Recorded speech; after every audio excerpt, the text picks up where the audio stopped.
Hey guys, what is up? It is the Fast Break Report here, bringing you guys another vlog. So I kind of wanted to talk about the Pacers and the small forward position, specifically the small forward position, or the three, or whatever you would like to call it, because I'm very conflicted as to what the Pacers should do this offseason.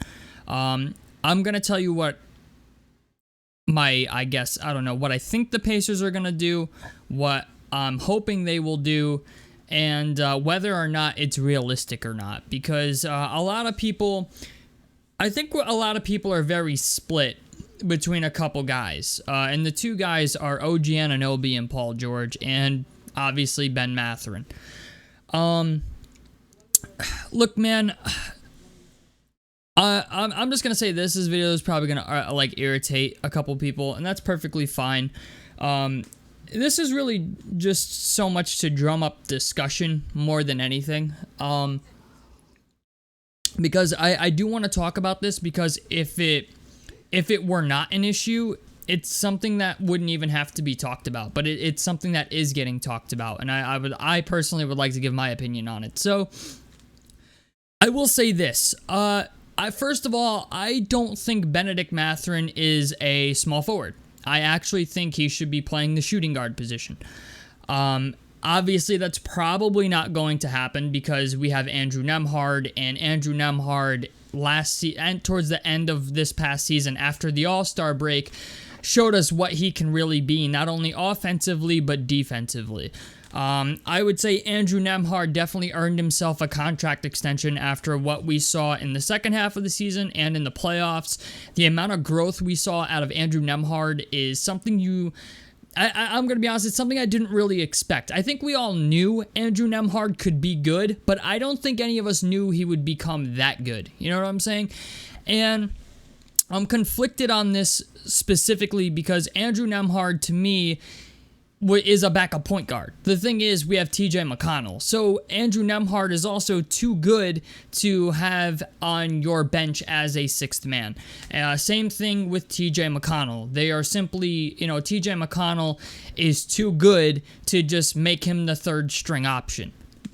So we're a little conflicted, right? Like where TJ McConnell, Andrew Nembhard, and Ben Mathurin all fit on the roster, because Ben Mathurin's a guy that I don't think is a small forward. Could he play small forward? Yes, but he would have to get significantly better on defense. I think Ben Mathurin, I'm not quite sure. I'm very curious. I kind of want to look at this. He is 6'6". Ideally, you want your small forwards to be anywhere from probably 6'8", 6'7" to 6'8". I mean, the league is going kind of in a small ball direction, so it's just Benedict Mathurin, size-wise and defensively, is a little undersized for the small forward position. He's a guy that I think would really thrive at the shooting guard position, and the thing is, though, we have Aaron Nesmith as well. And Aaron Nesmith is a guy who, unfortunately, even though he could be a starter, is probably going to be relegated to the bench. He's a guy that I just feel like if we're going into next season, our starting lineup, to me, is going to be Tyrese Halliburton, Andrew Nembhard, Ben Mathurin, Pascal Siakam, and Miles Turner. I'd be very, very shocked if that was not the starting five on, opening day. And then, obviously, you would have TJ McConnell on the bench, Aaron Nesmith on the bench, Obi Toppin on the bench, Isaiah Jackson on the bench, which really isn't that bad. We had the best bench in the NBA this past season with, TJ McConnell and Obi Toppin leading the way on that. We're not going to bring Jalen Smith back. At least I don't think we are. I don't know what happened in the playoffs, but it's just the idea, like in the playoffs, he didn't see a whole lot of burn. In the Bucks series, he didn't really look that great. In the Bucks series, it seemed like he just couldn't do what we were asking him to do. So, we're kind of conflicted. And there's also the idea that people think Benedict Mathurin is maybe not ready to start. And I'm very conflicted on that as well, because there's people who want OG Anunoby, there's people who want Paul George, there's people who want Ben Mathurin to start. I am going to say this. I think Paul George at this point is officially out of the picture. He's hanging out with Joel Embiid and stuff like that. It's like, it seems a little bit like, wink, wink, nudge, nudge, that Paul George is going to Philly. They were on TV the other day, Paul George and Joel Embiid, talking about it. And then Embiid dropped the hint, kind of like, oh yeah, we're going to be looking for some help this offseason. And he went like this to look at Paul George, but it's just the idea. I think Paul George is, I even said this originally, it would be great to have Paul George because of the history. However, we don't have the cap space to sign Paul George. We would have to pull up an absolutely insane trade to try and land Paul George. And it would be a sign and trade that would probably have to include Ben Mathurin and Aaron Nesmith, or a combination of Andrew Nembhard and Ben Mathurin plus somebody. We would have to give up Miles Turner. There's just simply no way around it at this point. Paul George, honestly, Paul George was never going to happen. But, the idea that, maybe he would want to sign here for less money was something that, was in play. But it just seems like Paul George wants a max deal, and he also wants to have a championship opportunity, and it seems like Philadelphia is the only place that can offer that. Now, the next guy is OG Anunoby, and unfortunately, OG Anunoby is a guy that is not on our radar either. OG Anunoby is going to command $30 million a year, and that's an overpay for him, unless he really, really enjoys playing, enjoys the idea of playing with Tyrese Halliburton and Pascal Siakam in Indiana, which, with how injury-prone OG Anunoby is, as awesome as it would be to have him on our team, I don't want to overpay for him. You know what I'm saying? If you're a Pacers fan, I understand the love affair that Pacers fans have with OG Anunoby. The problem is the dude averages 55 games a year over the past, I think, 3 or 4 seasons. He's a guy that it just seems like time after time he just can't stay healthy, and I would rather the Knicks overpay him than us overpay him. If the Knicks are a second apron team anyway, if they lose Isaiah Hartenstein, or they're gonna have to choose between OG Anunoby and Isaiah Hartenstein, I think they're gonna choose OG Anunoby. So Isaiah Hartenstein has essentially played his way out of New York. So what does that leave you? What does that leave you if you're an Indiana Pacers fan? Well, it means that you're going to have to hope that Benedict Mathurin has an absolutely fucking bonkers third year. A lot of people have been saying, can we go back to the Eastern Conference Finals? We had a bit of a cakewalk to the finals and so on and so forth. I don't think that's necessarily the case. I think two things can be true at the same time, where, yes, we did play teams that were injured, but at the same time, we also, we can only play the team that's put in front of us. We can't, not play the game because Giannis isn't playing, or we can't not play the game because the Knicks run their players off the fucking floor, or they just have guys that are insane, just injured all the fucking time. That's not something we can help. And yeah, even against Boston, yeah, you could argue a couple of, you could argue that we shoulda, coulda, woulda been up 3-1 against Boston. Do I think this team's going to get back to the Eastern Conference Finals? I wish I could say yes, but I won't know until the All-Star break of this upcoming year. Benedict Mathurin, this whole team would have to grow up a whole hell of a lot. We need a rebounder. Andre Drummond is a guy who's supposedly leaving the Chicago Bulls. We need rebounding. We need defense. And those are the two main things. We even need a little bit of shooting. I know people are I know Malik Monk is out there, and I've seen Gary Harris, I've seen Gary Trent Jr., I've seen all kinds of things, but if you want specifically just a pure shooter, a guy who can, come off the bench and just slaughter teams, Malik Monk would be the guy ideally for us. But the thing is, Malik Monk is not a guy, I don't know if we're going to be able to afford him or not. That's the problem with the whole thing. Maybe you bring back Doug McDermott, but he's, not what he used to be either. He's not a good defender. He's pretty much only good at shooting threes. And even when he played for us the whole second half of the year, it really wasn't great. Maybe you get Buddy Hield to come back on less money, but if the Sixers do sign Paul George, Buddy Hield will probably go back to Philly on a lesser deal. We all know Buddy Hield's not going to get paid what he's been looking for anyway, so it's just the idea the Pacers are the Pacers are more than likely going to run it back with what's on their roster. Not only that, but this upcoming year, you have to re-sign TJ McConnell and you have to re-sign Miles Turner before the contract deadline, which I think is like right after the All-Star break. So there's a lot of guys you got to bring back. You know, we got to focus on re-signing Pascal Siakam this summer. You know, I kind of doubt he's going to take less money.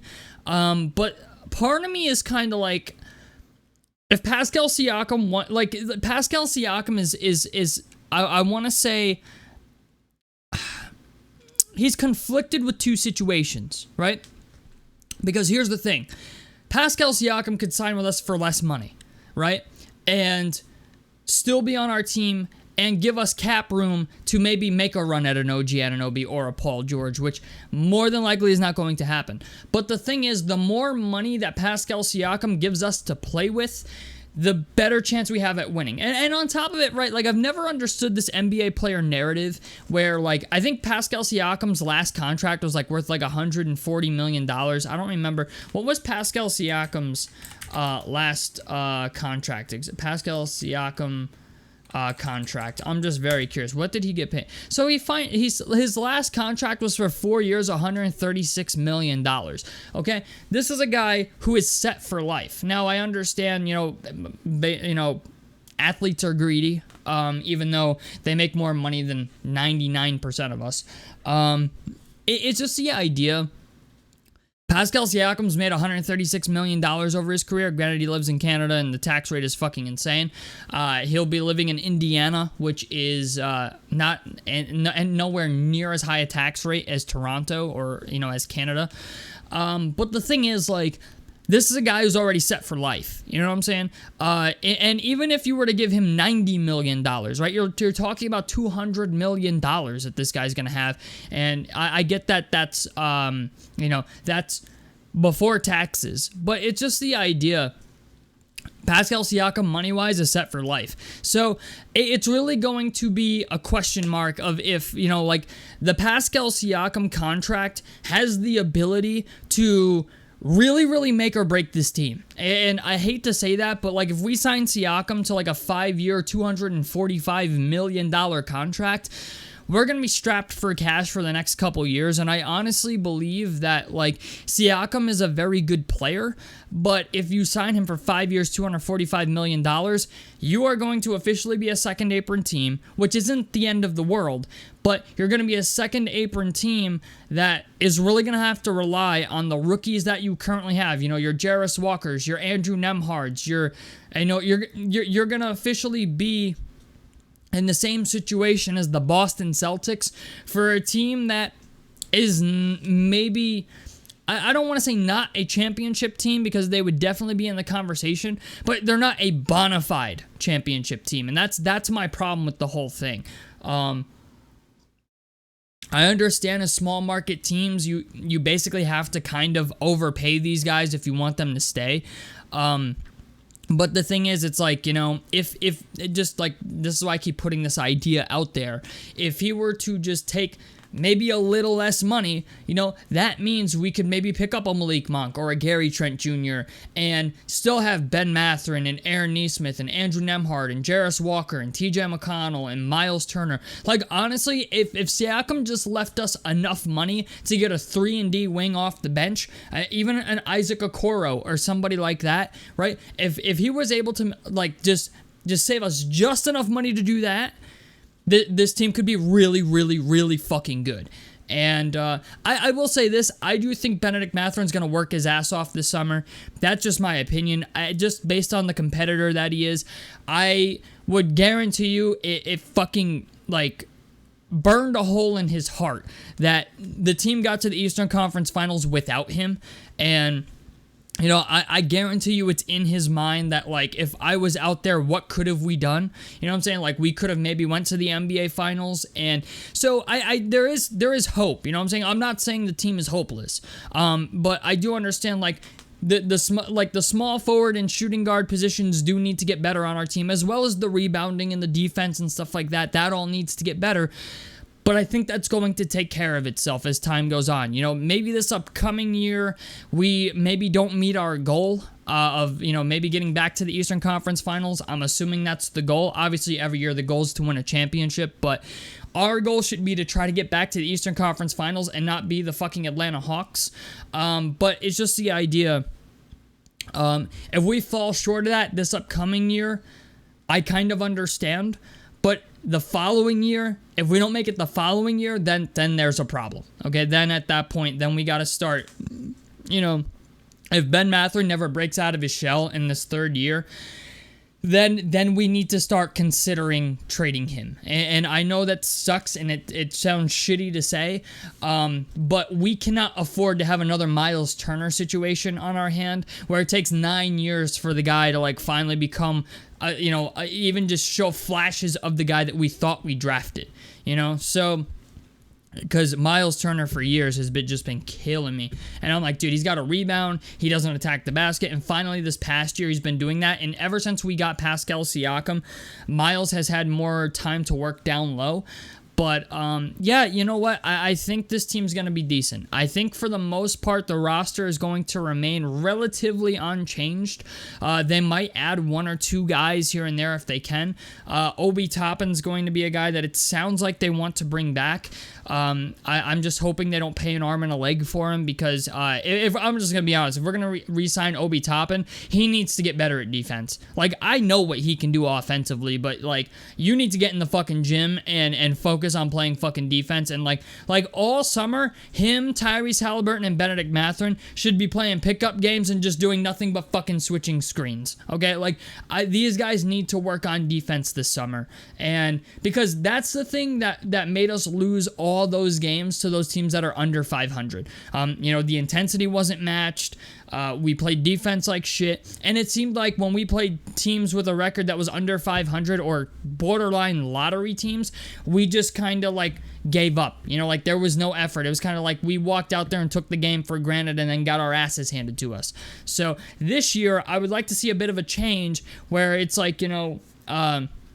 instead of beating the Boston Celtics and losing to the San Antonio Spurs, maybe we could, beat the San Antonio Spurs and the Boston Celtics this year. Because I'm just going to be honest, man, if we beat some of the fucking 500 teams that we lost to this past season, we had 13 or 14 losses to teams under 500. If we win 6 of those games, okay, we're a top 3 seed in the East. So there's a lot of hope there for this team. I just hope our Eastern Conference Finals run was not fraudulent. That's my issue with the whole thing.